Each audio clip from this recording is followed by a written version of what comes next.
Hayop na kilikili naman yan. Ipagdukdukan pa sa mukha ko. Napakasangsang. Dapat, close mo lang yung arm. Huwag mo nang i-open para hindi nagpa-party-party yung amoy. Nakakawala ng pag-asa eh. Relax mo lang ha. Kalma lang ha. Bisit na hininga naman yan. Napakabaho.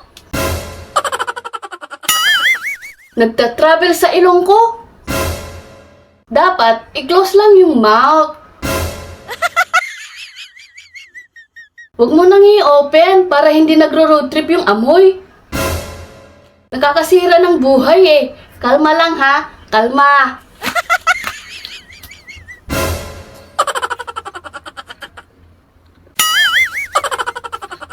Oo nga. Bumabiyahe yung amoy.